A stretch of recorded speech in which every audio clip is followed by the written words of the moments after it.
our new Secretary of the Appropriations, Cousin Richard Smith, and appreciate you all being here.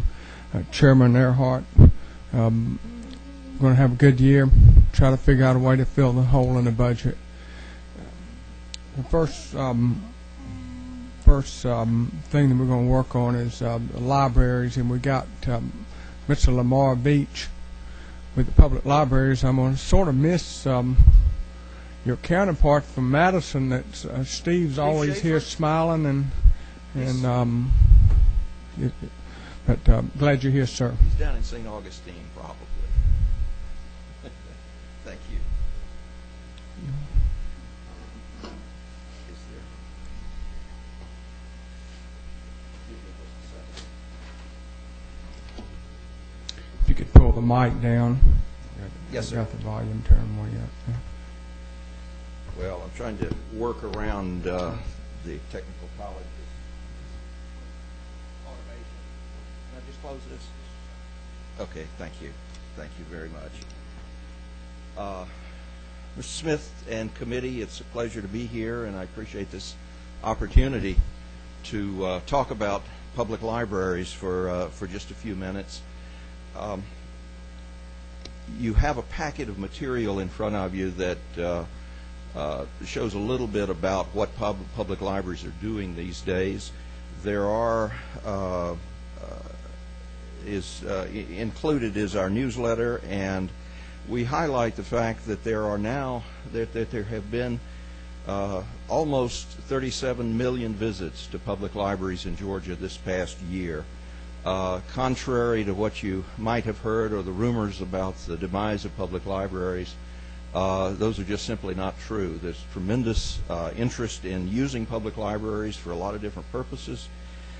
Circulation continues to go up, so people are indeed reading and using the materials in public libraries, and in addition are using very, very heavily the computers that are in public libraries for their use. Those indicate that there is tremendous need for and continued use of public libraries. And we know that you are facing very serious issues regarding the budget, and we certainly are pledged to work with you and do the best that we can in advising you on the most appropriate ways for us to address those particular issues. There are over 3 million library cards issued in Georgia from public libraries right now, and that's 1.25 cards per household. So you could say that every household in Georgia has, almost every household we would hope has a public library card, and it makes available to them a service of lifelong learning that no other American institution provides in this country, and we are certainly very pleased about those services. In your packet, you also have the recommended capital construction program that the governor has recommended. We recommended 11 projects up through the Board of Regents, and he's added 5 more. So we're very gratified that there is support for these 11 projects. There's a little map there that shows the distribution of those around the state, and we're pleased that there are certainly some scattered around Georgia. $47.2 million worth of construction, and the state support for that is about $18.9 million. So we think that is a significant investment of resources to add to the library square footage throughout Georgia.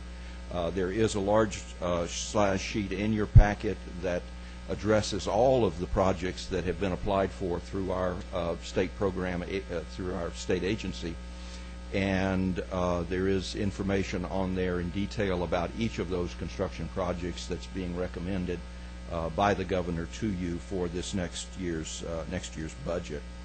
There are also a couple of articles in there, one from the Wall Street Journal just last week, as well as one from the International City Managers Association that talks about the increased library usage in this time of economic downturn.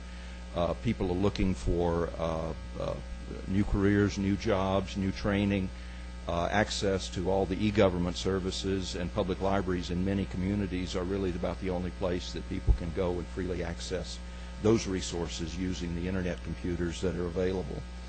We've got $41 million approximately in state funds allocated to public libraries. This amounts to about less than 20% of all the money that is provided to public libraries by both state, county, and city services. Of that $41 million, approximately $33 million goes right out the door, right through our fingers, out to the public libraries in the form of state grants for materials, system services, maintenance and operations funds, as well as to pay for about 310 public librarians who staff and operate those public libraries in 159 counties. There's an additional $2.7 million of our funding that is spent directly on their behalf for statewide economy of scale services that they enjoy.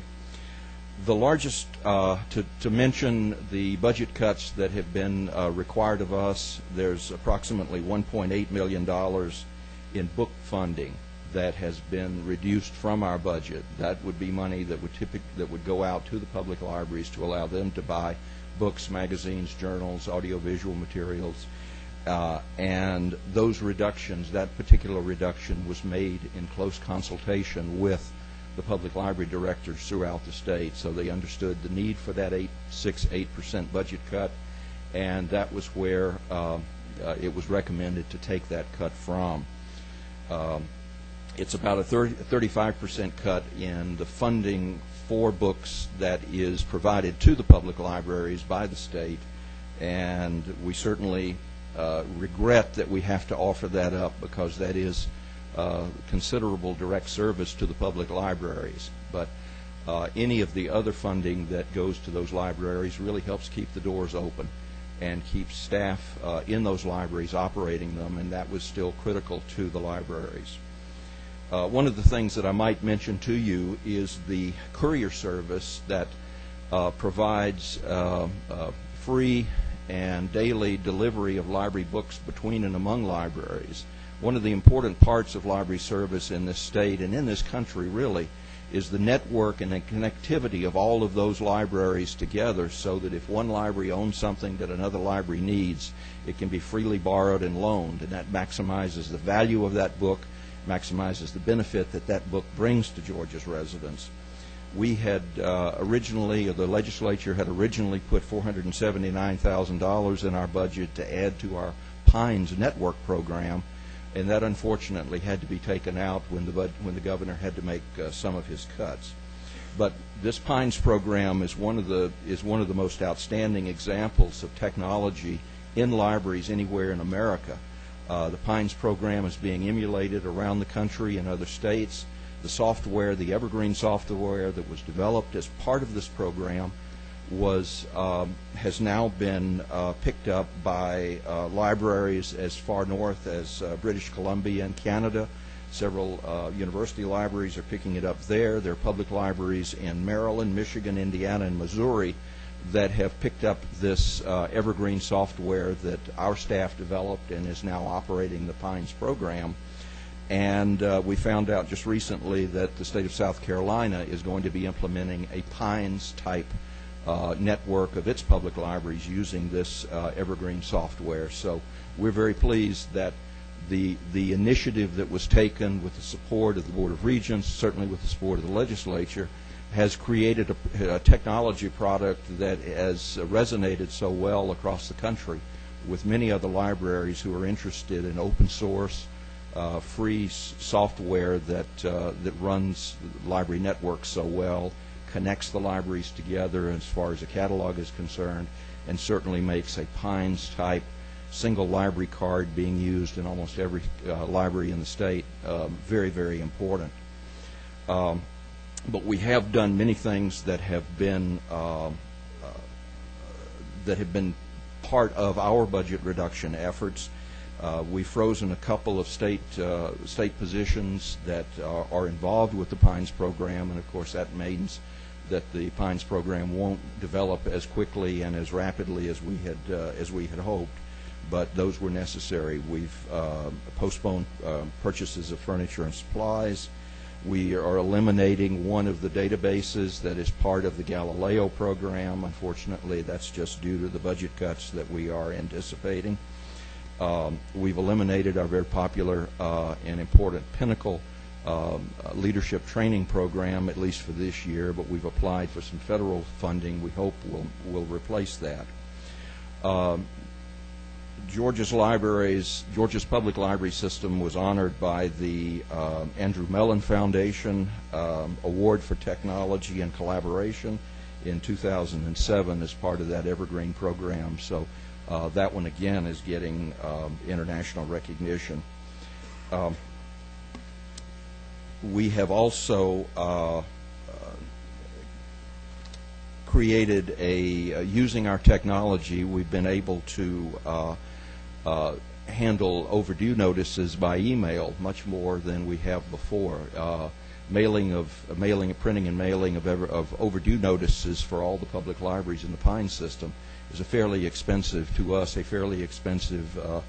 matter, and we are trying to move more and more patrons over to an electronic receipt of those notifications. So instead of just sending them an overdue notice when those books have become overdue, we're now sending them what we call pre-minders, which are reminders to bring their books back on time, which hopefully saves them money in overdue fines, but it will also save us a lot of postage and printing costs to send those overdue notices out. So those are some of the steps that we've taken, utilizing the existing technology to try to save and be more efficient and be more effective in our library services. One of the other things that we do, of course, at the state level is to apply for the Universal Service Fund E-rate program. This provides 75% of the cost of putting high-speed internet networks into the public libraries. There's at least a high-speed T1 level network line in every library building in the state, and that's operated and controlled out of our offices. And the application for that is done on a system-wide state-level application each year, so that we can receive the 75% discounts that come with those funding. But that saves us about $4 to $5 million a year in cost of internet service out to the public libraries. So there are a lot of things that we're trying to do to utilize the limited resources that we do have.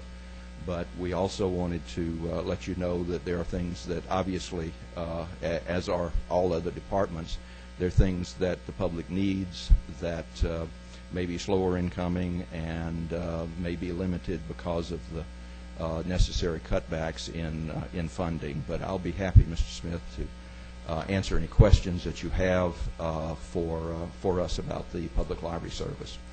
Thank you, Dr. Beach. Primarily, we need to talk about 2009, and looking at the budget, you've got eliminating one field position, reduce the program operation $502,000. Yes, sir. Reduce the public library state grants, reduce funding for maintenance and operation. Are you finding a way to do that? Well, we're finding the way to do it. The program operations has to do with those additional Pines funds that the legislature appropriated in the 2009 budget, which now have to come back out.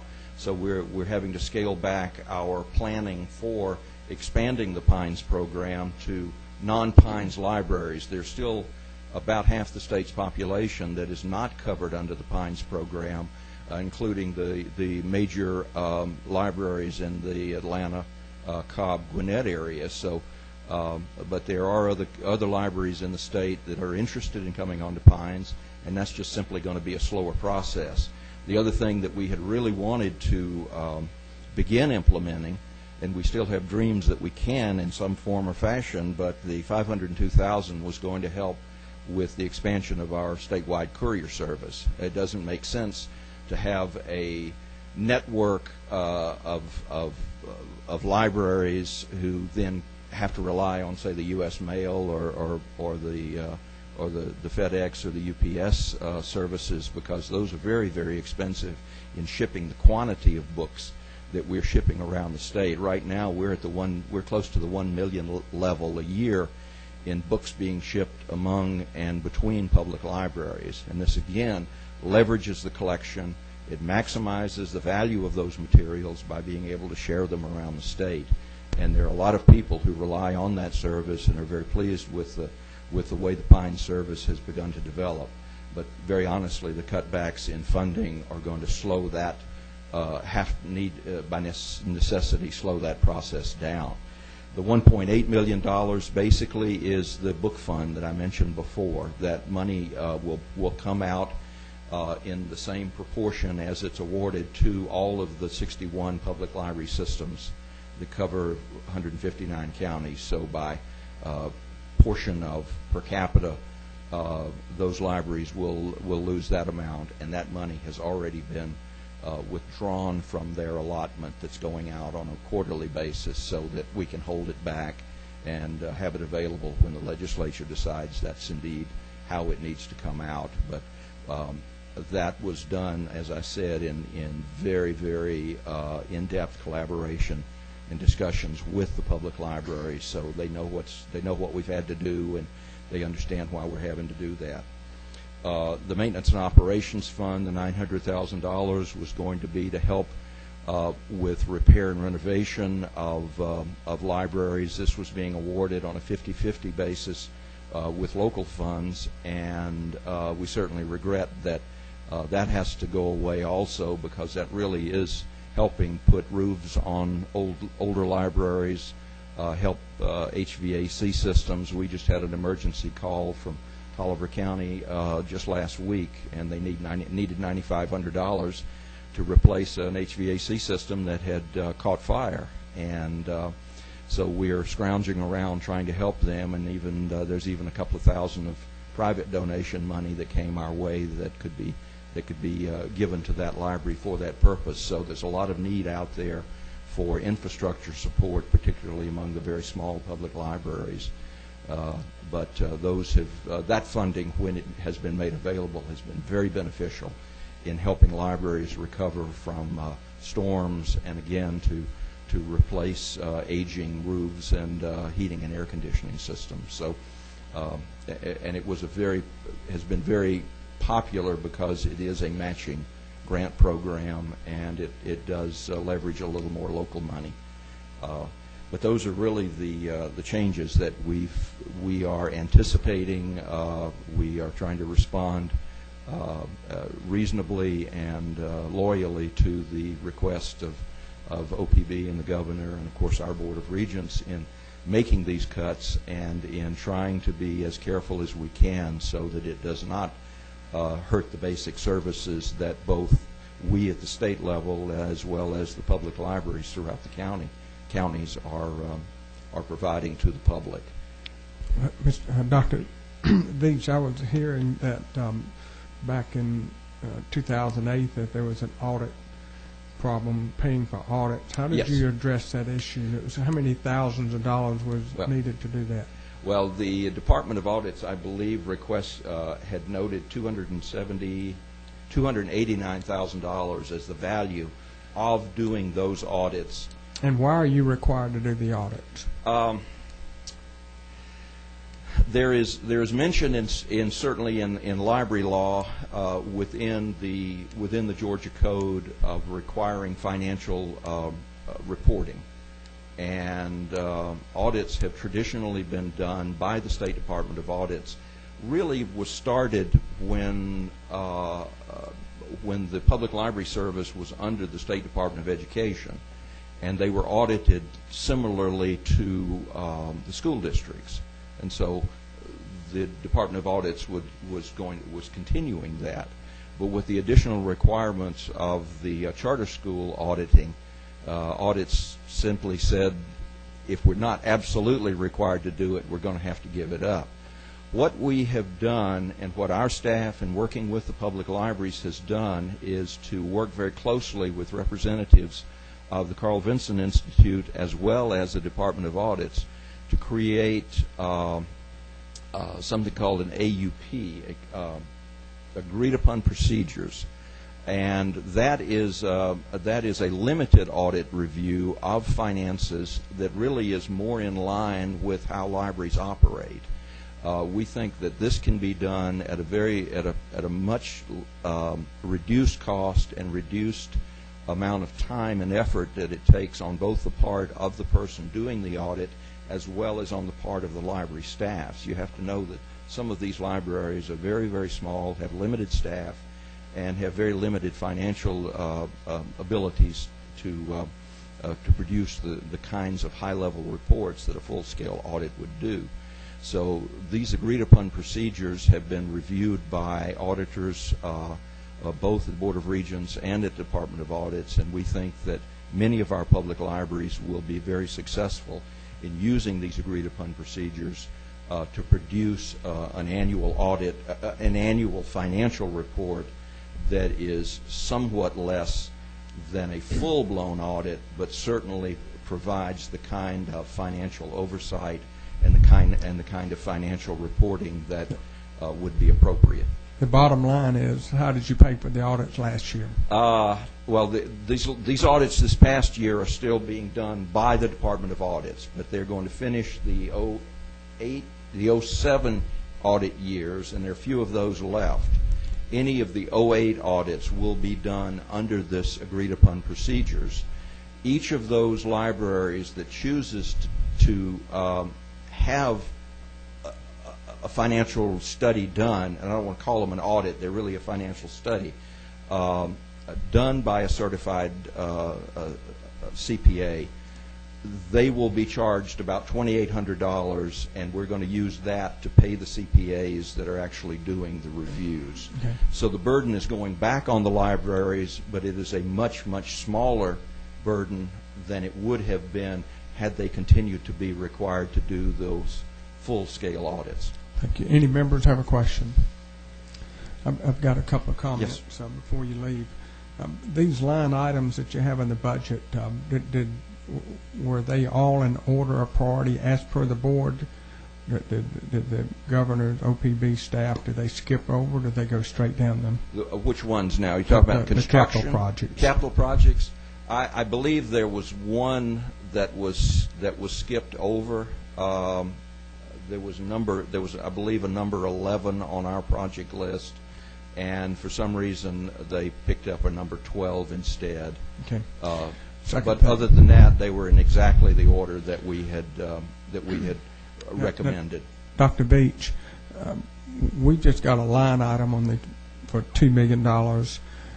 I think the committee would like to see where the $2 million is going to be spent. Do you have elevation drawings? A lot of cases you don't have architectural drawings, but you're to a point where you could at least have elevation drawings, site, where it's located, where the $2 million is going to be part of the whole, and how are you leading the state with these going to the future, given the fact that we were talking about Kindle books that Google's going to download all the books in the inventory and all the books, and then you have a new computer book, Kindle, and I know that people are using libraries. I'm confident of that, but another thing is a challenge for me personally is that maybe you could look at Georgia Public Broadcasting, there's the Regents and K-12 and others, and try to come up with a state-of-the-art library that Georgia could, as we go forward in this,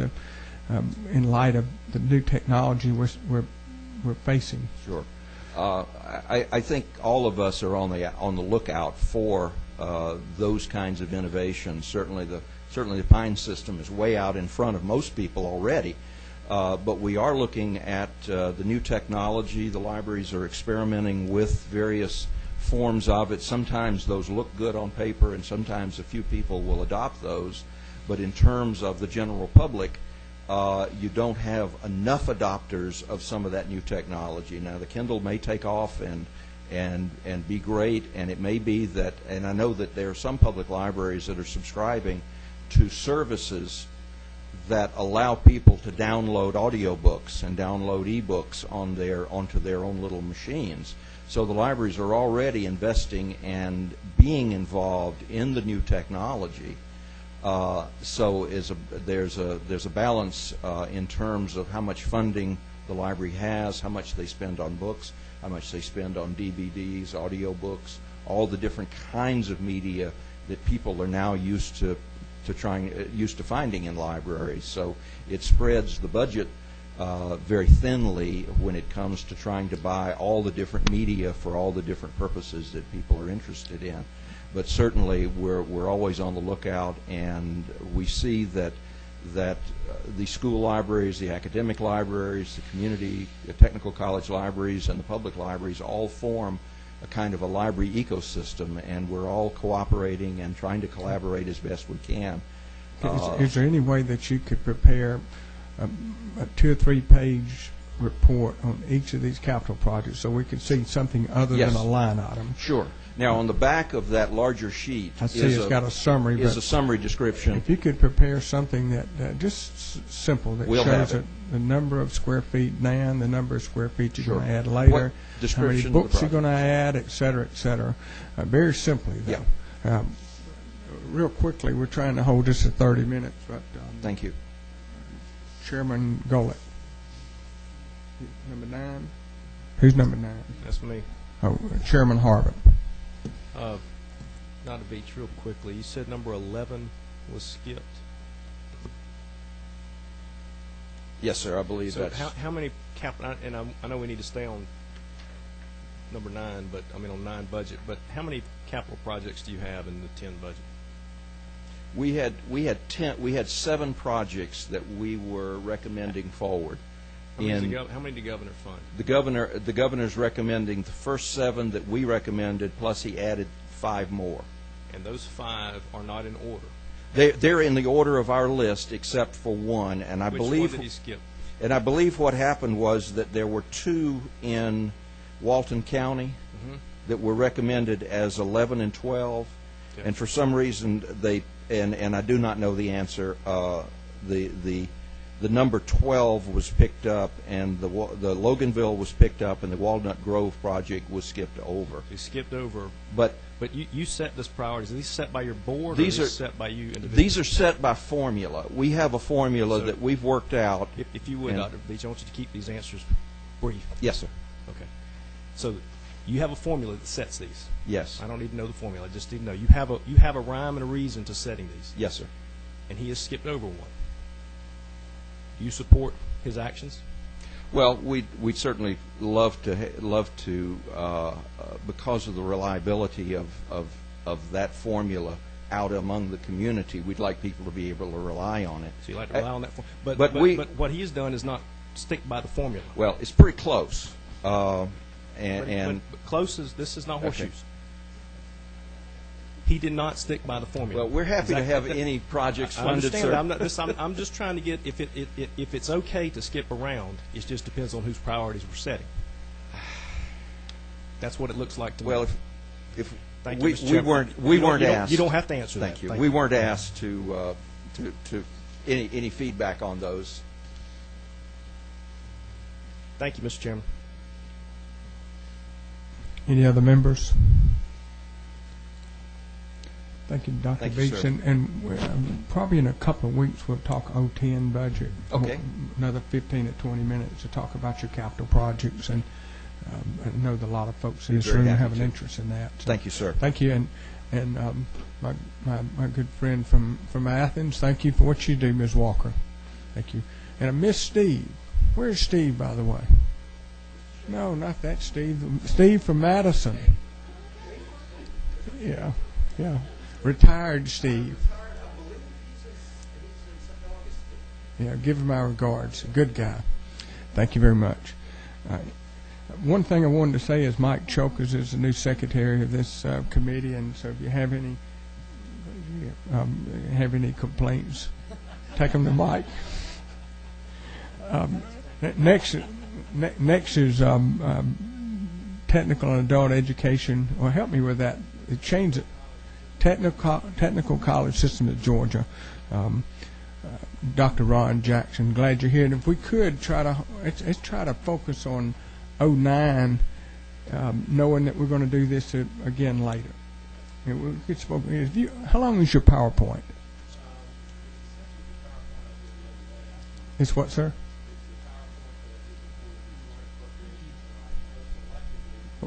Hold a second. I'm going to poll the members here. How long can you stay, Mr. Chairman? I'd like to hear the whole thing if we could while he's prepared. Members, y'all ready to stay with us and see? You got to leave it too? You? Robert? You here? Sure. But let's do what you had planned to do. We'll talk 9 and 10, and obviously we want to talk 9 because that's the most pressing thing. I will go through the presentation pretty quickly when they get it up here on the computer. And thank you for being here. Glad to be here. Very glad to be here. You have the handouts, and the manner in which I'd like to talk in the presentation is a little bit about the technical college system by the numbers, and an update on our enrollment, the Quick Start and Work Ready initiatives that we have from an economic development standpoint, to give you some information on the mergers of our technical colleges, which has created some interest and discussions all across the state, and then specifically the FY09 and F10 budget. And that's the manner in which I would propose to go. Until we get it up, if you'll look at your handouts in front of you on the next page 2, our enrollments are up. You can see the numbers and how our numbers break down between technical education enrollments to 145,000 in 08. It's going to be higher, as you'll see in a minute, in 09. Our Quick Start continues to flourish, and our new projects are moving forward.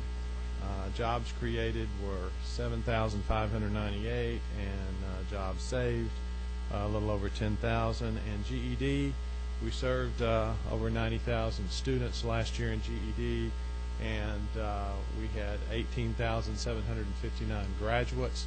That is up over the previous year and close to an all-time high. And I'll talk more specifically about each one of those programs. We always like to tell you what our economic development, let me get this forward here so we can be caught up.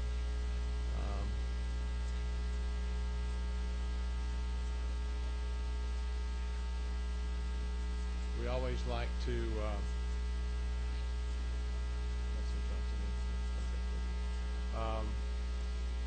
always like to talk about the return on investment of the money you give us, the $373 million that was appropriated for us in 08.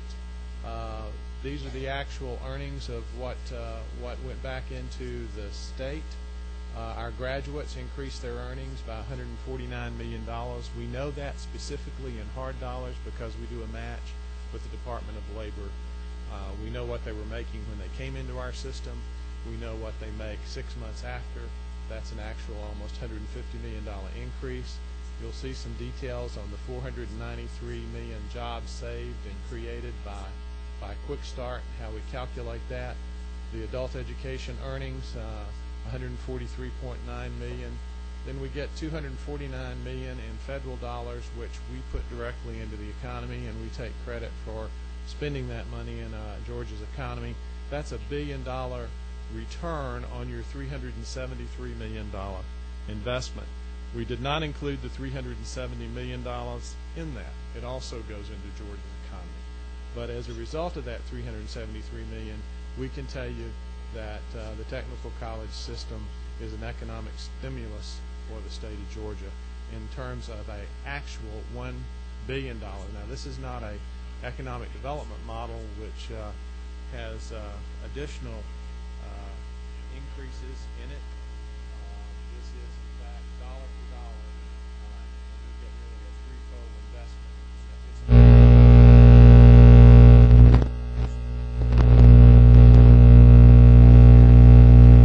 Presidents on some very large stretch goals in the next 3 years. I think it is very important for the presidents and the colleges to be focused on our students and on the work that we do.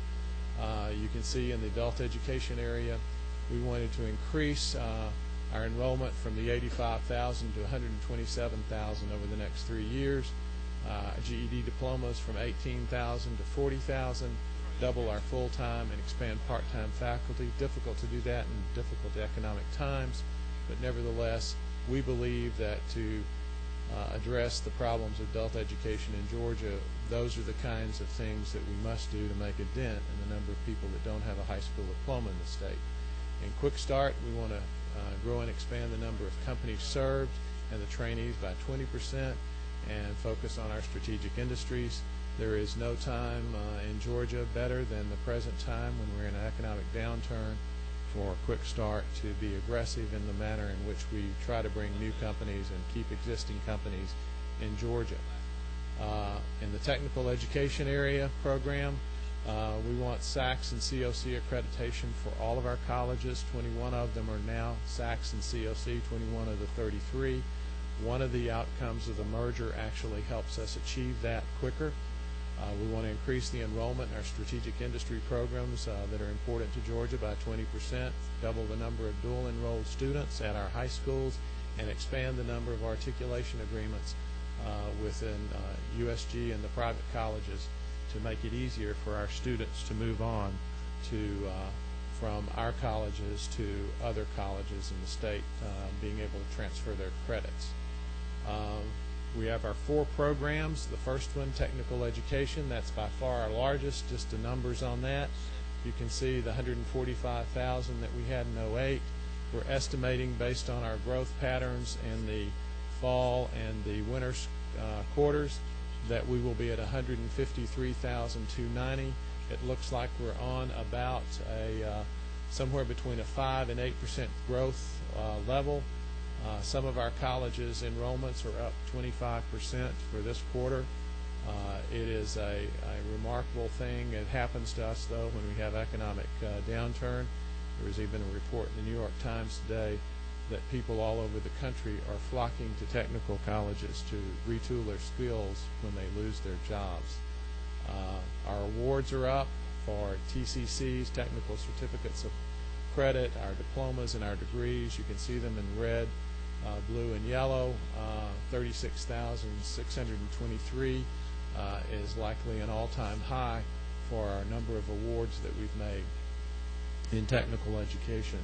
In economic development, Work Ready is an initiative that the governor and the Workforce Investment Board has been involved in. It's a way for communities to become certified work ready by taking assessments, individuals taking job assessments of their skill levels, either silver, gold, or platinum.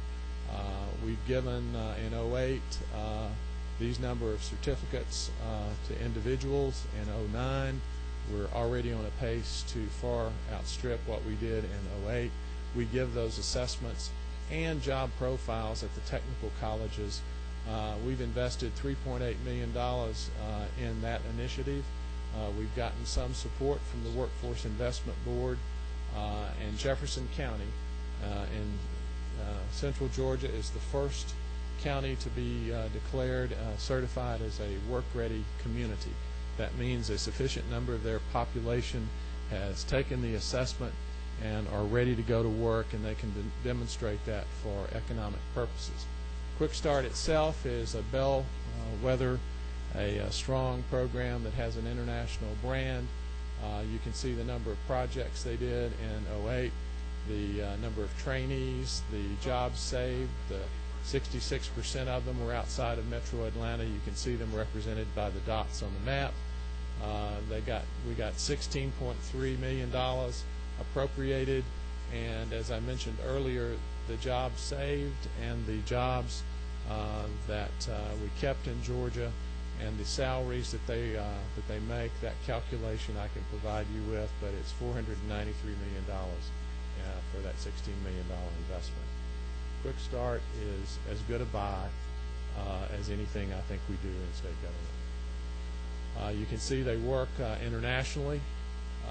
We're quite frankly, 29% of our projects are with 18 international companies. Certainly one of the larger ones is Kia, which everyone is quite familiar with bringing 2,500 jobs to Georgia. Interestingly, though, these are the supplier companies for Kia that have announced. These supplier companies that are located all over West Georgia, in and around the Kia plant, represent another 4,255 new jobs for Georgia.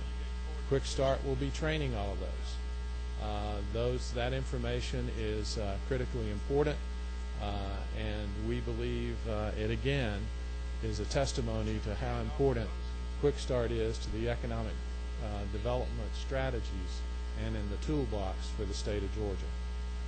Literate Georgia Adult Education Program, you can see the percentage of people aged 18 to 64 that have less than a high school education. Georgia is at 15.1% among our fellow southeastern states. That's higher than the average, and it is a very difficult. It's just for that particular age group, which is the working age group of 18 to 64. It's a little bit under 1 million. It's about 980-something thousand Georgians that do not have a high school diploma that are in the working. If you take that all the way out, for those beyond 64, though, the total number of Georgians without a high school diploma over the age of 18 is 1.3 million. I report back to you, remember we gave out 18,000 and something GEDs last year. We had more high school dropouts than 18,000, so we're losing ground. That's why this is a real important program for the state. We administer it for the state. You can see here those 18,049 diplomas awarded and 26,000 assessments given.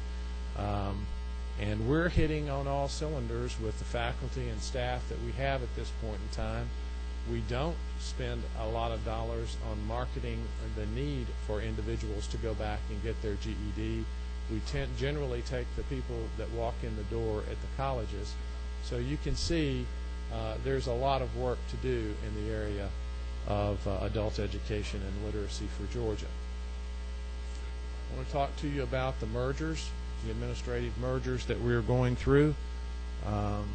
There was a reason for doing them, and we did it right in Chattahoochee North Metro in that we put together a task force of local community representatives, leaders from all the colleges in the area, from business individuals, from the leaders of the school systems and the other colleges in the area. And we had consensus at the end of that 6-month task force that the merger made sense for that community and was a positive thing and would create some synergy. And we thought, from an education standpoint, of bringing the 3 education components together, K-12 and all of post-secondary, as well as pre-K, that it would make a lot of sense to create synergies between these systems to break down some barriers. And quite frankly, we decided to move forward.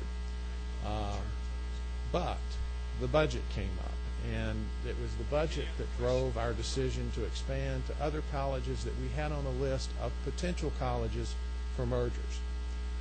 These are the criteria that we had under consideration: college size and enrollment, economic development areas and regions that had synergies, whether there was financial equity and viability of each of the colleges, and would it help break down some of the inequity in our funding and improve the viability of some of our campuses. It would allow for program combinations, and did those program combinations between the colleges make sense? And did we have some vacancies in positions that would make a merger somewhat simpler administratively? But and that was a consideration, but it was not the reason that colleges were selected. We shared this information, and this is perhaps the most important information of why mergers and why were we moving in this direction, and why did we think we needed to look at it, and we've proceeded with Chattahoochee and North Metro. We had done this work when I first came to the technical college system, then DTAE, some 4 years ago, looking at a way to better justify a new funding formula for us. And you've heard me say in previous years that our funding formula is broke, It doesn't provide enough resources to really do the technical education that's so important to make our workforce ready here in Georgia. So we had gone through a task force made up of all of our different types of vice presidents, a number of our presidents, a number of our staff, and some of our faculty.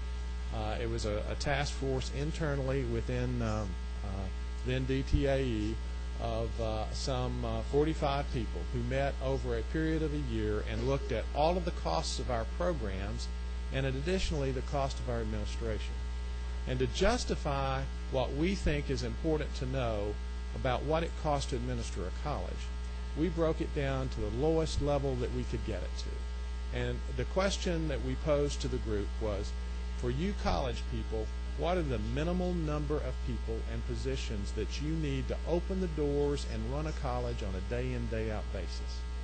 And after several months of deliberation, they came up with these 26 positions. You can see that the salary and benefits, and I stress that because my presidents wanted to make sure you all knew I didn't pay any of our presidents $191,000. That's salary and benefits. We pay our presidents well, but we don't pay them that well. And you can go down the list and see what our average salaries for those positions are across the system. And when you add it all up, it's $1.488 million for salary and benefits for those basic 26 positions. If you take 31%, which is what our operating dollars typically are for operating on those positions at $1.4 million, the total cost then to open the doors and turn on the lights and operate that college is $2.15 million on an annual basis.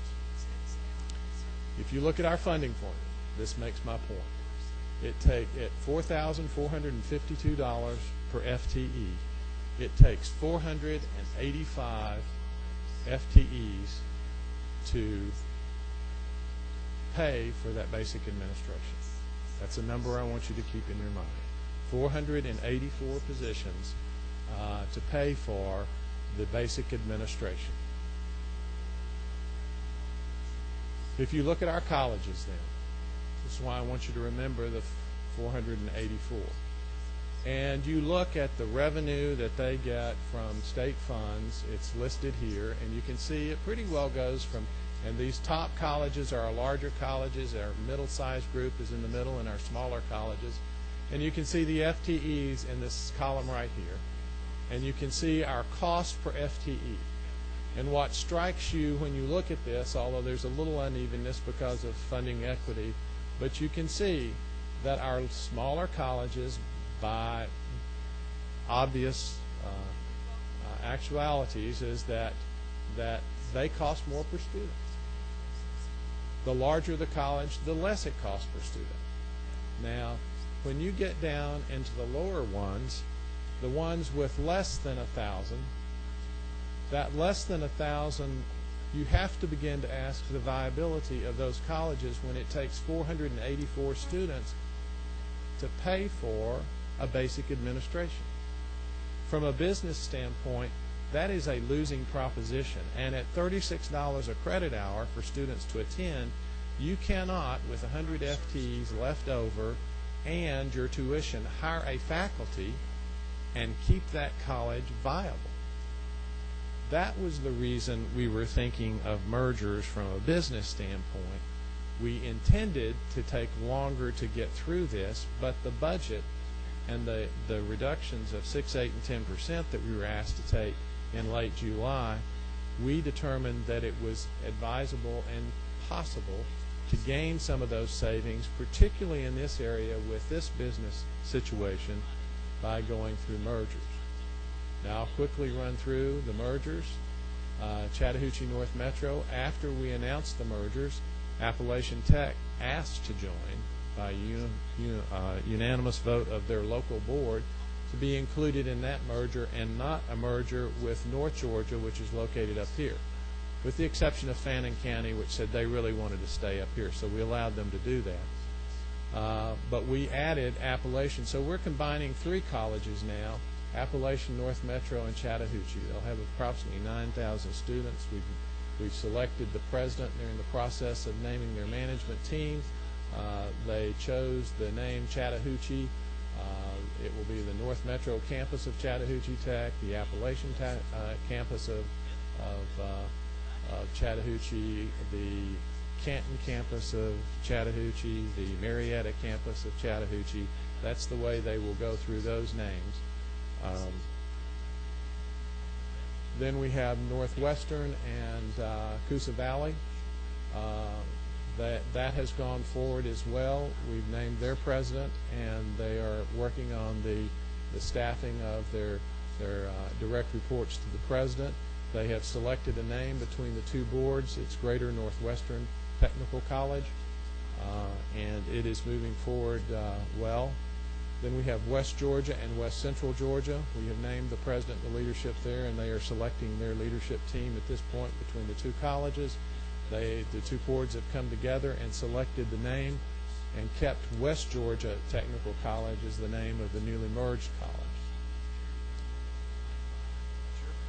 Then we have Griffin and Flint River. Griffin Tech, the leadership has been named, the president has been named. There were two existing presidents at these two colleges.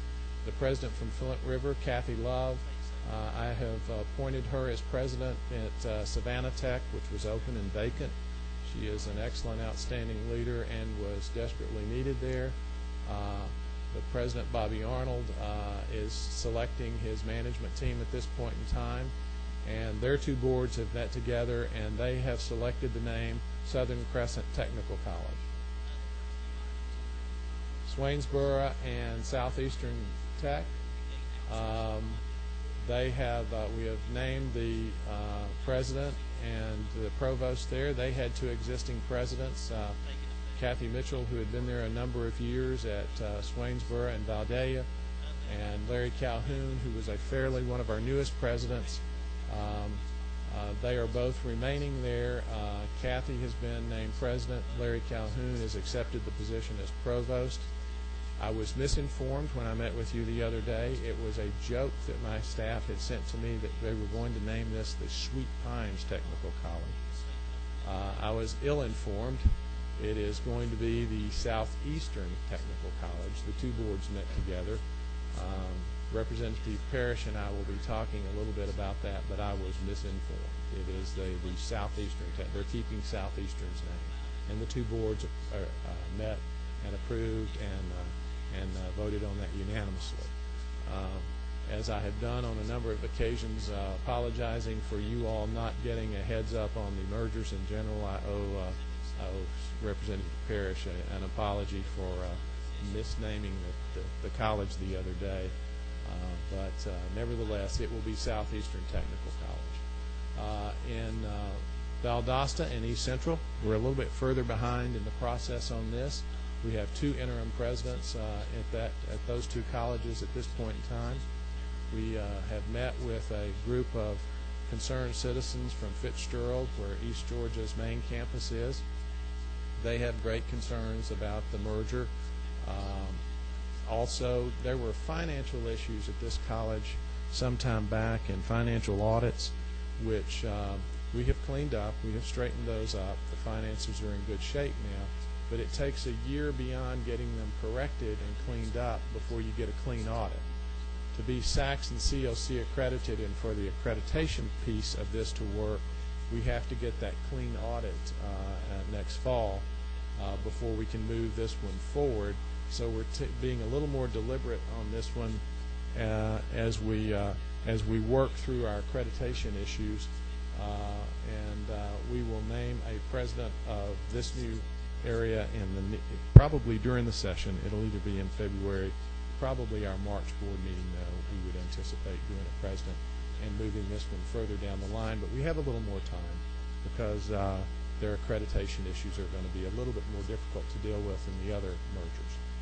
In this case, Altamaha and Coastal Georgia is not truly a merger. What it is that we are taking over the technical division that the university system had at Coastal Georgia. Coastal Georgia, a two-year community college, is going to a four-year college. And they voted to to give the technical division back to the Technical College System of Georgia. So we're in the process of adding that to Altamaha Tech's service delivery area. We're in the process of working with the administration at Coastal Georgia on the transfer of those programs, equipment, and if there's any dollars involved. And that should happen in the near term and be ready to go by July the 1st. Not technically a merger, but it is a piece of bringing two college programs together under a new service delivery area. So I wanted to report it to you. This is the way those new mergers look.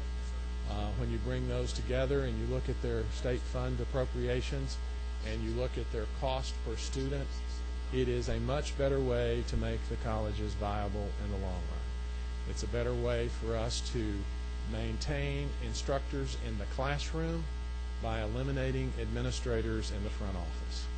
It's painful, it's difficult, it has not been without its controversy and without its consternation from time to time, both internally in the system and certainly in the communities.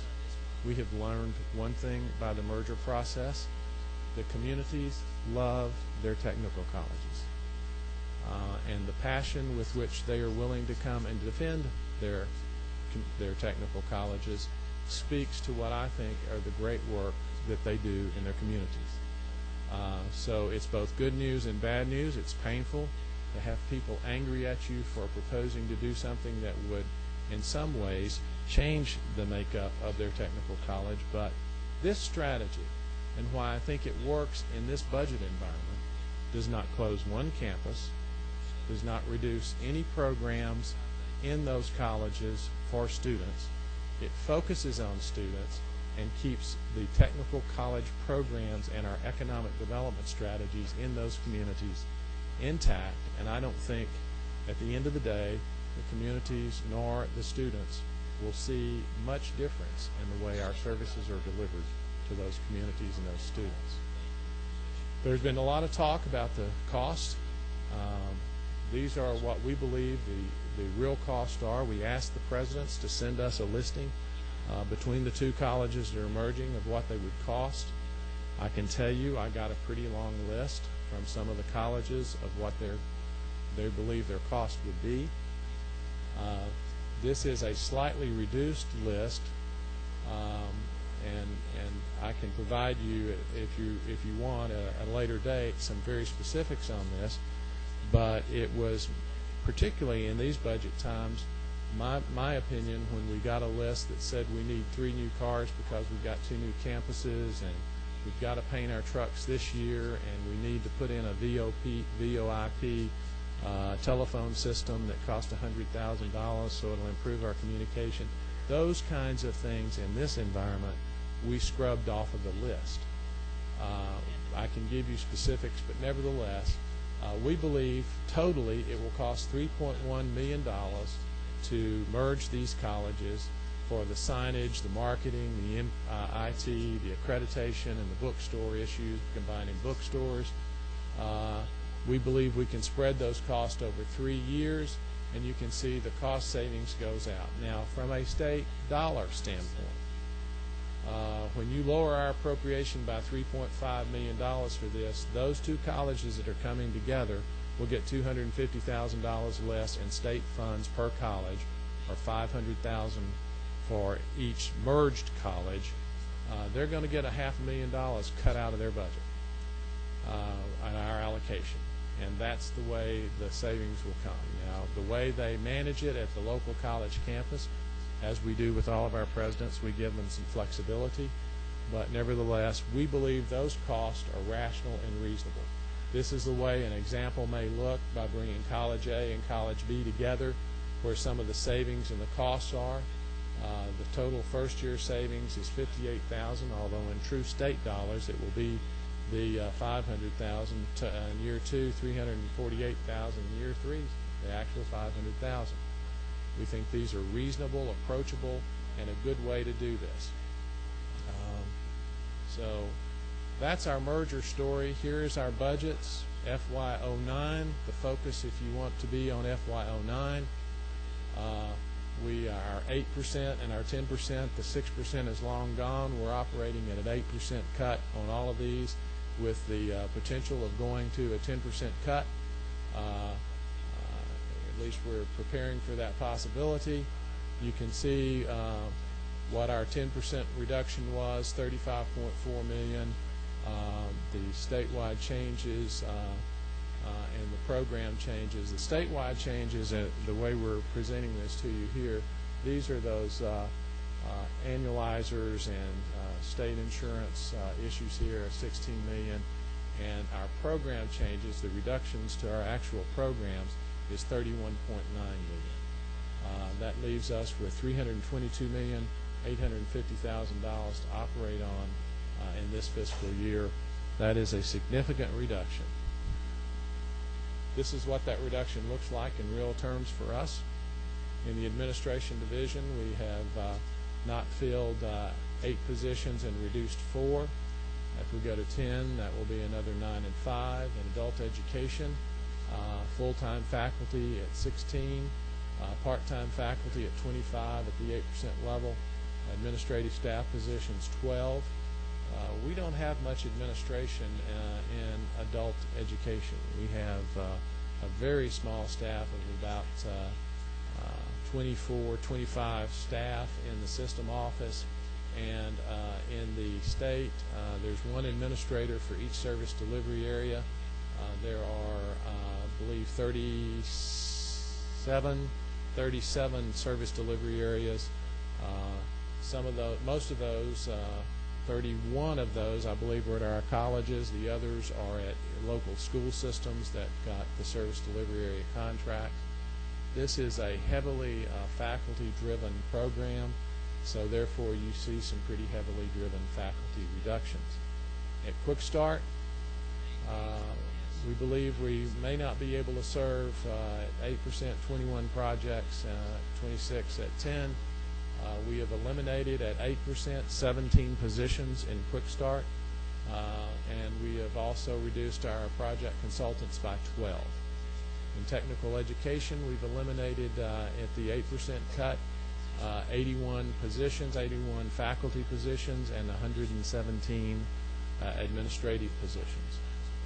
We have done all we can to not lay off faculty and to focus our attention on administration. Now, this is in 09.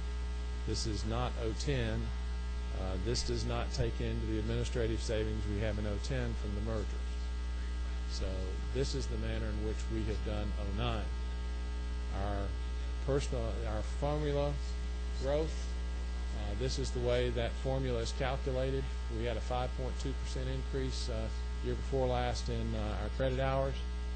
14.5 million. Our operating growth, based on our increase in square footage of new buildings coming online, is 5 million. That's a total of 19.5 million.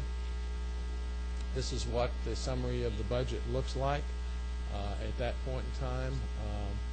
For 010, you can see the reductions, and the one difference here, which keeps us about even with where we were at the end of 09, is this provide funding for workload formula growth at 17.5.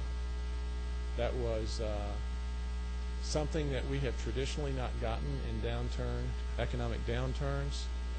Actually getting any funding for our enrollment growth is significant. Having that applied helps make our cut less intense. Most of that will go to the technical education program, because almost all of it will, and it will make our reductions much more bearable, particularly at the classroom level. This is our capital outlay request. We were asked to submit about $90,000 in our top priorities. You can see what those are. We gave another list of our next level of priorities, and you can see that we went all the way down to Griffin-Henry County. We got an additional 4 projects beyond what our top priorities were. Like the libraries, we were very appreciative of that. I can tell you those are exactly in the order of priority which our state board set and sent forward. The important things here, all those projects are important to us. They're critical. The big things for us is obsolete equipment and minor repair and renovation. Those are the largest amounts ever recommended for us. About $7 million for obsolete equipment, and about $10 million is all that we've ever gotten in the past, with the exception of one year y'all tried to give us some additional money, but it didn't quite make it there. So the bottom line is this is incredibly important for us to be able to fix our buildings and to purchase obsolete equipment. Much of that obsolete equipment, too, will go, a larger portion will go to the colleges that have merged. We want to make sure that those colleges that merged and now share programs across campuses, that programs that may be provided at Flint River or may be provided at Griffin could be made available on the other campus through distance learning. That takes some additional equipment, but we think that's important for us to bring up the standard of our education delivery. We already have the largest online program in education in Georgia. We've got 52,000 students now taking coursework online. And with online and distance learning and between the merged colleges, we think that will be a powerful way to even make the mergers pay off big for the students that cross the door no matter where they are. And that's my presentation. I'd gladly take any questions. Thank you, Mr. Commissioner. If you could keep your answers short, best you can, because we've got several questions. Yes, sir. Chairman Earhart. Thank you, sir. Commissioner, I appreciate your presentation. Mr. Chairman Smith, I've got a couple questions here. I'll try to keep them brief, but there's some things I want to understand. First off, can you give me just a sketch of what the impact? You're talking about a significant decrease in the Quick Start personnel, and you've got one slide that talks about the advantages of Quick Start. I want to understand, or maybe you can provide later for us an analysis of what will specifically happen if we lose not just the projects in Quick Start, but the positions themselves. I don't want us to get penny wise and pound foolish. That actually brings in revenue. It does, and we've been very cautious in the manner in which we have exacted those reductions. A number of those reductions come out of the system office, which is located down here at the Synergy building, and they are lower level positions. They don't save us huge amounts of money, but they're lower level positions that tend not to be involved directly in projects. Okay. And then there is a regional office in Augusta that all of the projects that they were working, or most of the projects they've been working in Augusta, were not at the level of activity that they have been at the past. And we were down to 3 people. Okay, let me do this. It sounds like you've got an analysis. I don't want to take too much of the committee's time, Mr. Chairman. If you could just provide that analysis to the committee. It sounds like you've thought it through, but We've thought it through very carefully, and okay. we're glad to provide that to you.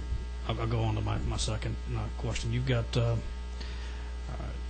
I noticed that you said that those were on your capital outlay request for 10, that you have specifically stated that these are all the same recommendations that were made by your board, correct? Yes, that's correct. In exactly the same order. That's correct. Okay.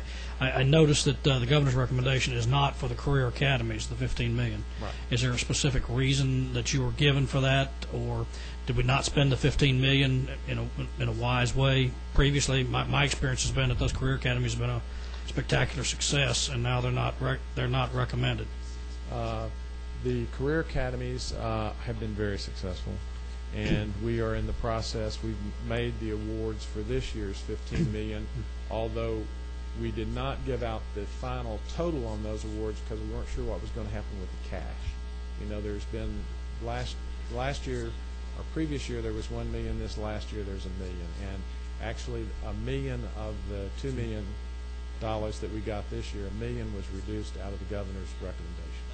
So $1 million of that has gone away, and until we knew how much the cash was going to be at the end of the session, we didn't want to really give out the final award, although we've given out the amount that each one of the academies will get this year in bond money. Okay, I would like a personal analysis of Sure. of the success of those or the lack of success. Please, Commissioner, Mr. Chairman, I think that's something we need to look at crucially, just on a priority level.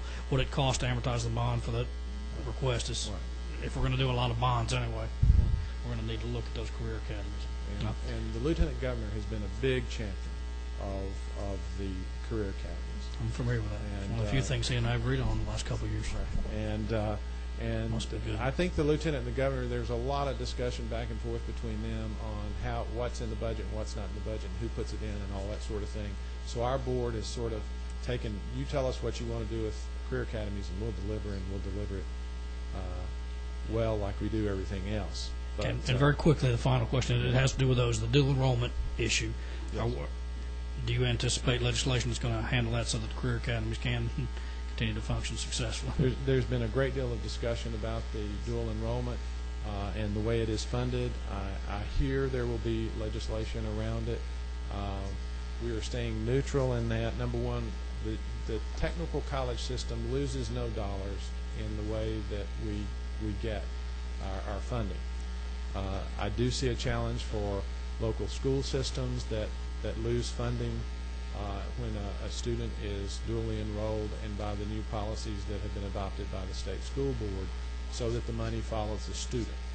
And while I agree that money should always follow the student, and the incentive that we've had in the past for school systems to go ahead and send us students has been something I think that's made dual enrollment successful and easier to sell. I think the strategy to add some administrative dollars for the segment of the day that the student comes to us is a move in the right direction, and the governor has proposed and supported that. For some small, non-growing school systems, that will present a challenge.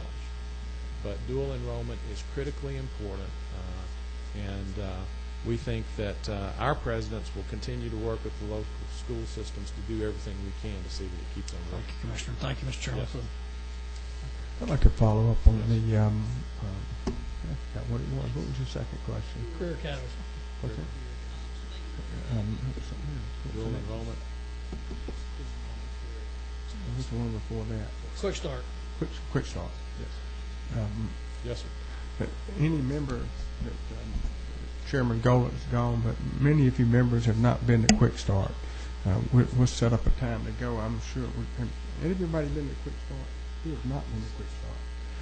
Would you like to have a meeting? Would you like to go again, Chairman?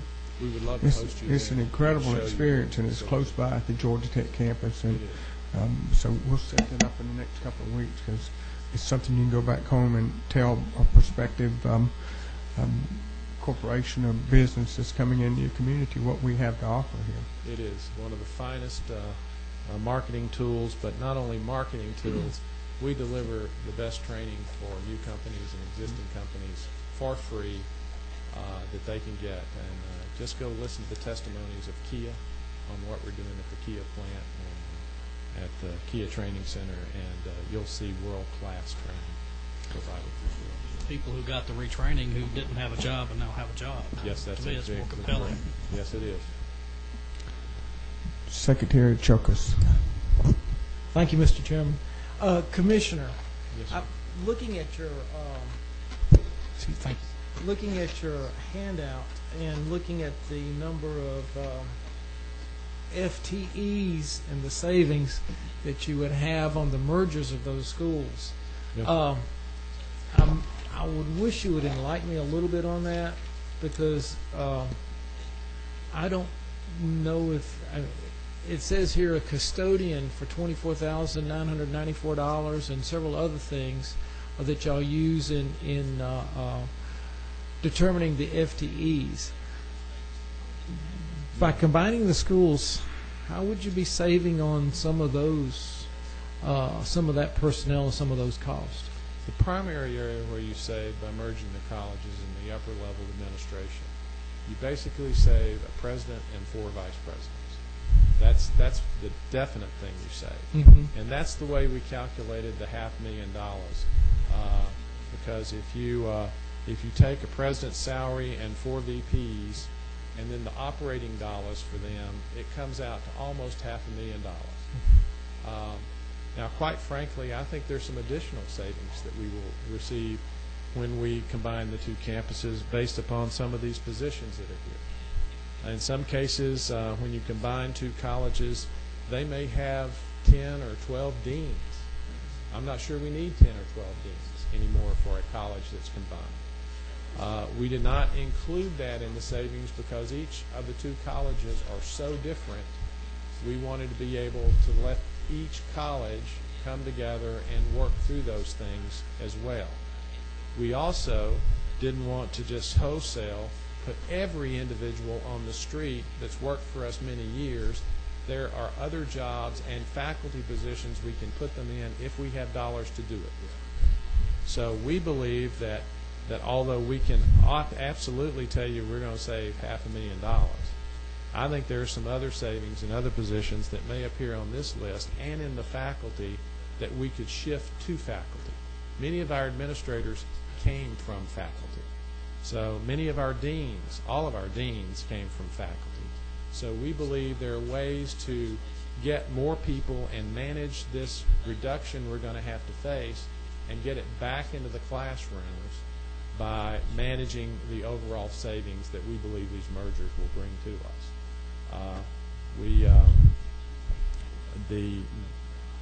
The fact that when you bring two colleges together, there's also those additional costs. We may be able to take care of those additional costs in that first year rather than spreading it over 3 years. Each individual college, and we're just beginning to now see as they restructure and they put their new teams together and they put out for announcement, here are the positions, apply for them, and then the people that are left after the selections are made, we look at then where can we put you in the college if we have the money to do it. And most of them are going back into faculty. So I think that that the savings is probably a little bit more than $500,000. But I also know you guys, if I really figure out how much it is, you may take it from me and not let me use it to keep people in the classroom. I used to work in a budget office. I'm good with that. Commissioner, thank you. I think that some of those numbers are being shifted around, and I'm of the opinion that if on a smaller institution where you had 4 vice presidents, you probably could consolidate some of their duties so that one vice president could do 2 or 3 jobs and accomplish the same outcome. Some of the challenges you get into when you do that is sort of outside of our control when you get with the accrediting agencies. To be a viable college by an accrediting agency, there are certain functions, even administratively, as well as in your faculty, and they focus on faculty, but they look at how you administer your college as well. And if you look like you're running a college that's not really a college, it puts your accreditation status in jeopardy. However, having said that, there are some ways you could have done it slightly differently. But smaller colleges, just because they're smaller and have fewer students, the financial aid pieces and the curriculum issues and the things that the individual vice presidents take care of are not a lot easier on the smaller colleges than they are on the bigger colleges. In fact, they may even be harder because the bigger colleges have bigger staffs. Mm-hmm. So a vice president may really be registering people on a smaller college where the staff is registering people at a Chattahoochee. I mean, so it's we have to be very cautious in the way we approached it. We think this is a rational, difficult but rational. All right, my next question is about the SACS COC accreditation. Yes. Can you let us know how y'all are proceeding in that? How many schools have already received that accreditation, and how many need to get it? We have 21 of our 33 colleges that currently have it. And I can give you a list of those. I don't have them off the top of my head right now. But if you go back to the merged colleges, Coosa Valley and Northwestern are both SACS and COC. West Georgia and West Central are both SACS COC. Griffin Tech and Flint River is not. One thing that happens, though, when you bring a non-COC with a COC, we have to submit a prospectus to Saxon COC on that we're acquiring this new college and this new campus.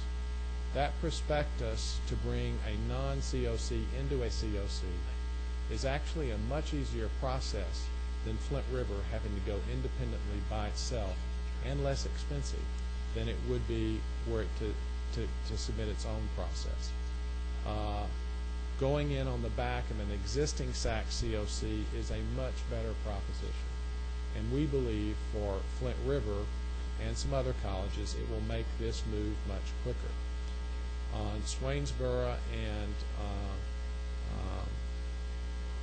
Southeastern, Swainsboro just got its COC status, so that will make it easier for Southeastern. On Flint River, on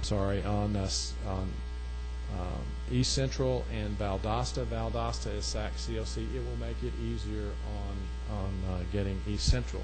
The challenge with East Central, even on the prospectus, is they had those financial issues on their campus. Can't get a clear audit until next year. We fixed them, but audits don't clean up for a year. So, but that will make that much easier. The facts are we will get 3 of our colleges that are currently not SACs and COC by these mergers much quicker and much less than we would have done had we had to go through independent individual processes with SACs and COC. SACs and COC for a college like East Central, from the day one that we get accepted into candidacy status by the commission, it takes approximately 4 years for them to go through all the procedures and all the processes and everything to become COC accredited. We could possibly do that in 6 or 9 months for these other colleges. So it helps expedite those that are not SACs and COC. We believe SACs and COC is important for a number of reasons. Our other colleges have what we call Commission on Occupational Education certification, accreditation. So all of our colleges are accredited, but occupational education, that commission, many of those students who attend those colleges cannot transfer their credits into a 4-year institution. It happens, but it has to be really carefully worked out between the individual institutions. SACs and COC accreditation means that much of the coursework that we provide is much easier to transfer. I didn't say it was easy, but it was much easier to work with the university system and 4-year colleges, both private and public, if they're SACs and COC accredited. So we made the decision for our students. If you spend 2 years at our college and you're taking course credit that comes to an Associate of Applied Science, we ought to do everything we can to make sure that your coursework is transferred and to make those transfer agreements easier. That's why we've started down that path, and quite frankly, the mergers help us get some of those quicker. Thank you. Thank you. Mr. Commissioner, I have a few questions here, if you'll bear with me. This is my 5th year, and one of the most exciting things I was part of 5 years ago was when Chairman Earhart was leading me, helping guide me, because I'd never done this before. I don't know if he had or not either, but then Representative Jeff Brown brought us a proposal in LaGrange. And I don't want to keep harping on this merger thing, but I got a lot of problems with it. But then Representative Jeff Brown brought us a proposal for Raytheon down in LaGrange. It started out being a $13 or $14 million line item, and more importantly, it wasn't even on any priority. It wasn't even on a radar screen. It just came all of a sudden. The Raytheon building was for sale. The private sector owned it, and we went through the motions of trying to fund it because it's a very fast-moving target. Either we did it or we lost it. We truly would have lost it had we not done it. Thanks to Chairman Earhart helping us, and the governor and the speaker in your office, and the thing came together at a much reduced price. Rather than a majors project, became a minors project under $5 million. And the reason this project moved so quickly was because community.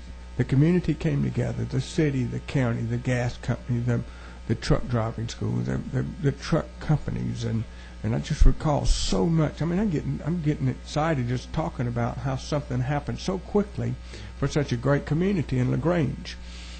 The question is, now we're into this merger situation where it just happened almost overnight, under night, or whatever you want to call it.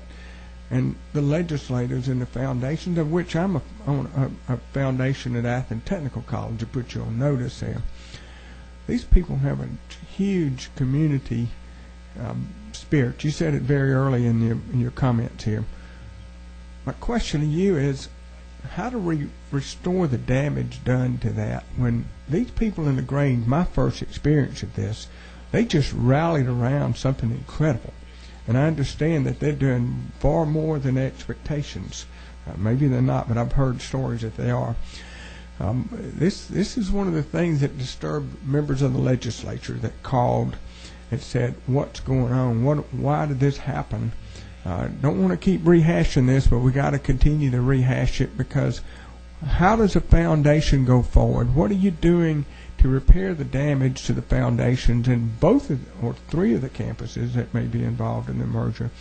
And how do you repair the damage of the legislative members that were kept out of the loop and blindsided, surprised, tapped on the shoulder as they walked down the street? Hey, did you hear about this?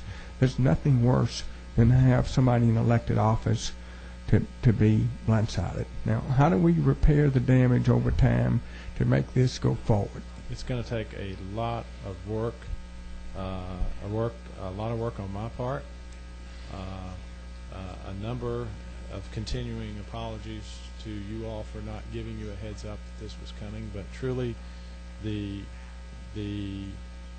process that we were thinking of mergers, as I said, but the process of the budget overtaking this and the time frame we've heard we had to go from 6, 8 to 10%, and what that represented to us, we thought that mergers were an opportunity for us to save that $3.5 million, and it became part of our budget strategy, and we had to take it to our state board.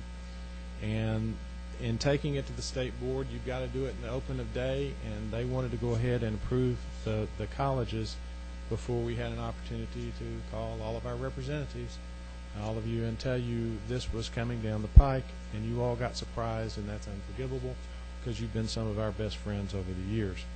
And it's just going to take a lot of hard work for us to restore what we've lost by the inability of us to communicate on the communities and on their foundations. It will also take an immense amount of work, which we've already started working on. But LaGrange, you're right. LaGrange stepped up, and they did in probably 90 days about $1 million worth of fundraising. And Representative Nix was here, and he knows it, and he was impassioned. He got surprised and was incredibly upset with us. We will make sure that we continue to do whatever is in my power to do to visit those communities, work with those foundations, reassure the foundations that no matter how we move this forward, we know and understand how important those campuses and those colleges are to every community in Georgia. We're going to work to make sure you know that when someone or a project like this came up, and let's say it came up under a merged college and in another community for a particular community that does not have a college or a campus or had a Raytheon-like project that emerged, we will do no less than we did then. Whoever the president is of that merged institution, I don't believe will do any less than the president did at West Georgia. We will step up and do what we need to do. We need to work with our foundations. Our foundations have been one of the hallmarks and one of the strengths, our local boards and our foundations, because they serve those local communities and those colleges in a way that is extremely, extremely powerful for us. It's the best network, I think, in state government of supporters and communities that love what we do. So we're just going to have to work hard with the foundations and those local boards to restore their confidence and faith that what has occurred with the mergers will not impact their community, and that they can still give to that campus in that community, can still advocate for that campus in their community, no matter where the administration of that campus is. Okay. It will take a lot of hard work. Mr. Commissioner, who Yes. made the decision? Did the governor make the decision to go forward on this? Was this his idea? We made a proposal to him based upon the work that we had done all the way back that 3 years ago when we were working on a new funding formula, and we began to see and look at how our colleges were funded and how viable some of them were, and how difficult it was for some of them to get through the fiscal year and even make payroll at the end of the fiscal year. So we had a list. I had a list, and quite frankly, we made a proposal. The governor saw it. He looked at it, and he said that he thought that this was a viable proposal to bring. Can I forward. interrupt you again? Did anybody on this committee or anybody in our budget offices, whether it be the Senate budget office or the House budget office, or any of those consulted during this process? No.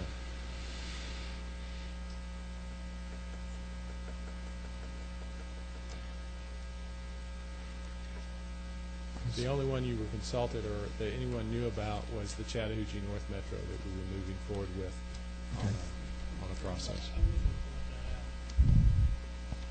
I realize the sensitive nature of a great deal of this, but I was going to point out, I think it's important, somehow the Chattahoochee boards and the boards in there were able to communicate with their local groups. Unfortunately, it doesn't sound like that happened everywhere else. It did not. And had we proceeded with a merger plan, it should have been done that way. I've said that over and over.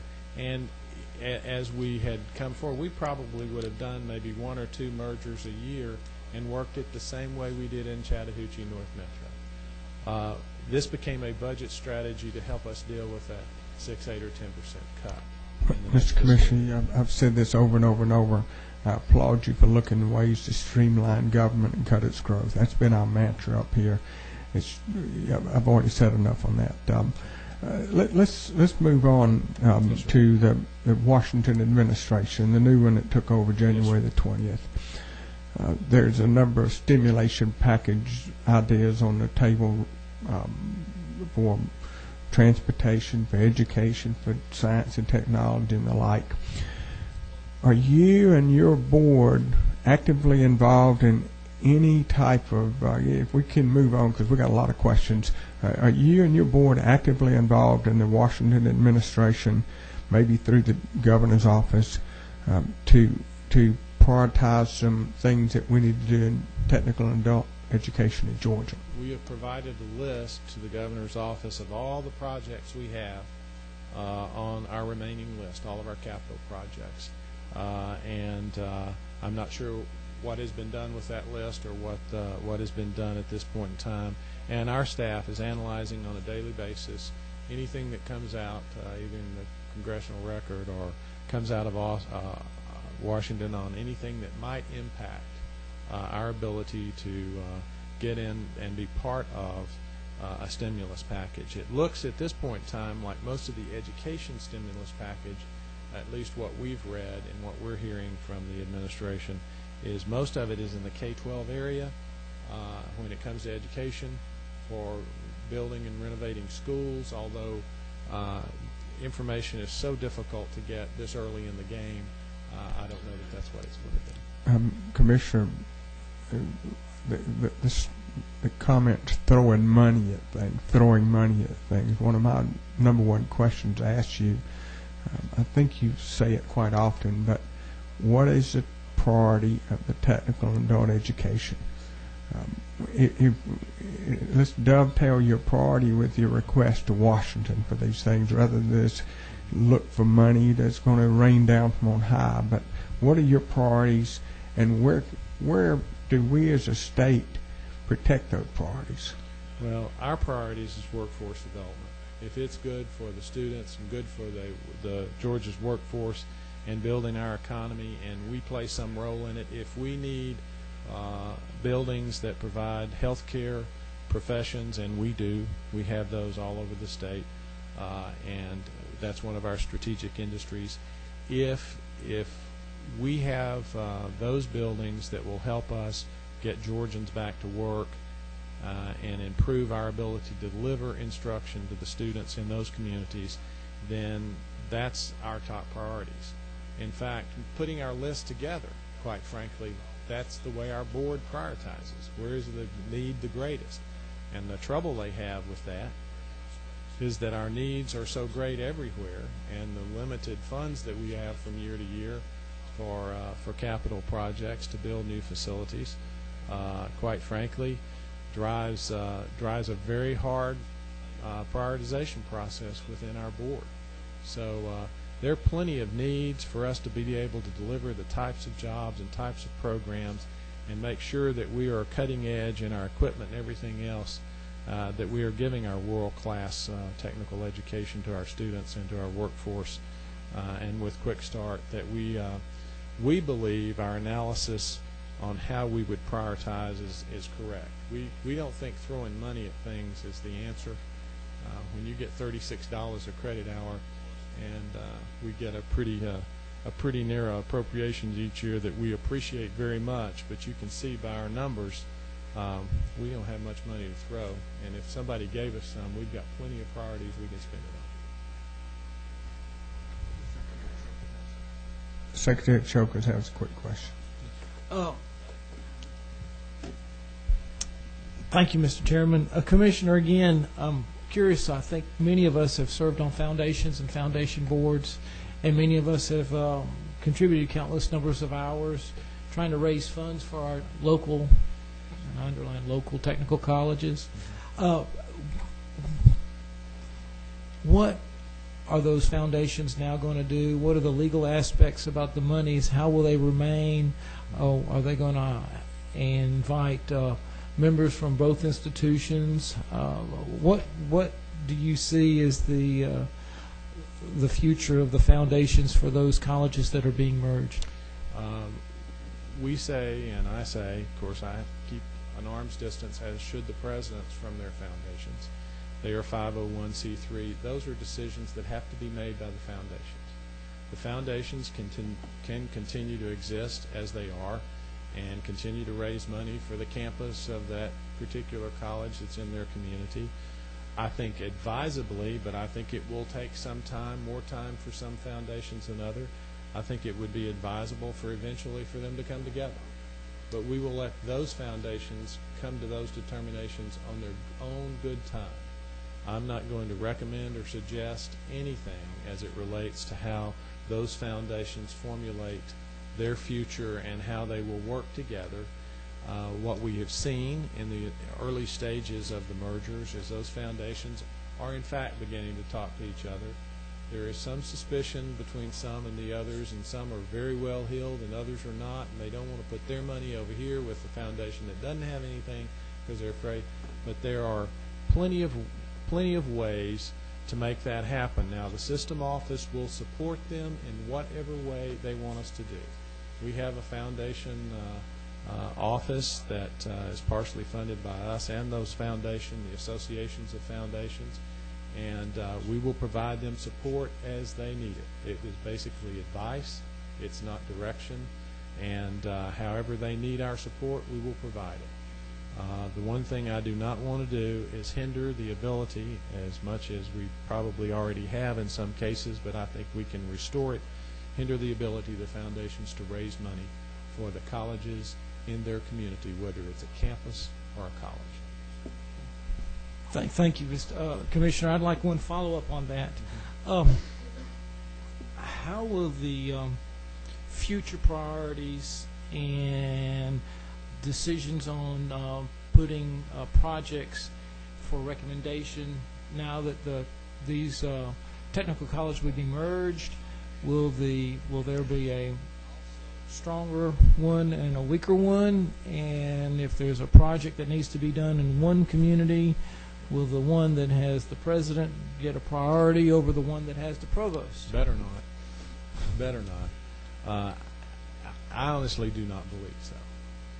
I believe once the mergers are done and the president is a president over all campuses that are within that service delivery area, I believe that president will be a president for everybody in every community.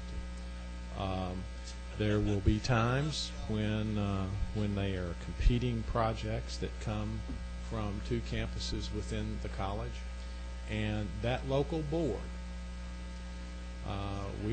our state board will ask that local board to give us their advice, and the local boards are the advisory boards are being reconfigured so that there's representation from every county that's as equal as we can make it based upon population and the number of counties in that area, and they will give us advice. They will give the state board advice on which ones are the most important. That makes the prioritization process in those communities a little tougher.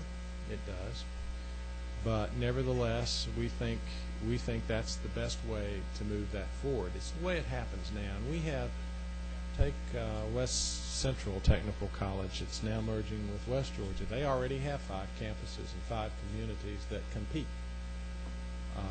They compete internally within that structure. It works. The president has been sitting in the campus at Waco for a number of years. Waco did well by a new campus there at one point in time, but had nothing to do with our president. It had to do with the former Speaker of the House, who helped us very, very much. But nevertheless, I believe the local board and the state board working together, and with the staff and that president, I think those kinds of issues will be dealt with appropriately and fairly. I don't believe anyone's going to lose. I know the concern has been, and I've heard it, well, that president down there in Valdosta is just going to kill us up here in East. That's just not going to happen.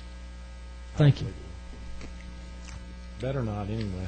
If you hear about it happening, let me know. Mr. Commissioner, there's been a couple of legislators that we've talked with that has some different ideas on who needs to be consolidated. One in particular is down in Swainsboro. He'd like to have Swainsboro combined with Sandersville, and I think it's another one, maybe a tri-city type. Are you open for discussion to going forward to make some changes if they appear to be in the best interest of Georgia Technical College? I am open to discussion on any configurations of both merged colleges and service delivery areas once we get those colleges merged. I don't think our service delivery areas are always exactly correct. We have some counties that have more affinity for a community somewhere else when they're on the edge of another service delivery area. We're open to that. I'm open to any discussion and any proposal that might come forward about how we can improve the merged college proposals that are on the table at this point in time. Relating to tuition, Yes, sir. Years ago we had the .com bust. Yes. Then 5 years ago we talked over and over and over that there was a nursing shortage, so we're addressing that, and you're addressing that, and the regents are addressing it. And during that course, we found that you could put 30 people in a .com class, but you could only put 8 or 10 or 12 in a nursing class. How is that working out? And this, I don't see many other questions here, but one of the last questions, how is that working out? And how do we address the 2-year lag relating to that? It's a challenge for us to shift from .com programs, which were, although high cost in equipment, were not as high cost as a healthcare or nursing program because of the ratio that you have to keep for instructors to students. For instance, the IT programs, computer networking program, if my numbers are correct in my head, and forgive me if they're not, but it cost about $112, $113 to do a network computer program per credit hour for a student. It's $384 a credit hour for a nursing program.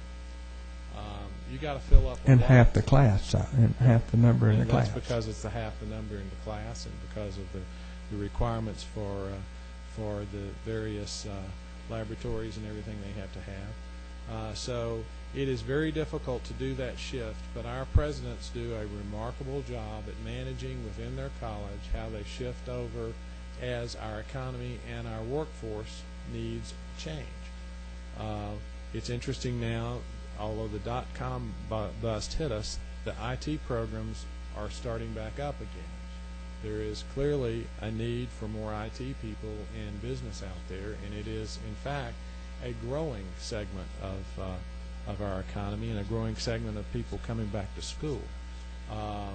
So the one thing that the technical colleges do, and I think do well, is we move quickly when we see those shifts. And we're able to shift programs and shift faculty in a way that makes sure we're on time at the right time for what the workforce needs are and the company's needs are. The other thing, our relationship with our businesses and our companies, they tell us what they need. By telling us what they need and the relationship that we have with them, we can move our programs quickly and make sure we're delivering the program that is needed by those companies and those communities. It is the strength of the system. But you're right, it is very difficult to shift over from a major program that, quite frankly, we made a huge investment in equipment for our computer and IT programs. Any other questions? Mr. Commissioner, the next time we meet, I'd like to have most of your campuses that have a capital project have a brochure or something that shows what they are trying to accomplish rather than just a single line. If you could prepare that. I doubt we're going to have everybody come in this year. We'll probably have you and maybe a couple others to talk about the capital requests. But sometime in the next week, if you could give us a little bit more than a line item. We'll prepare you a page on each one of the projects. Yes, sir. Any other questions? Thank you for being here. Meeting adjourned. Thank you very much.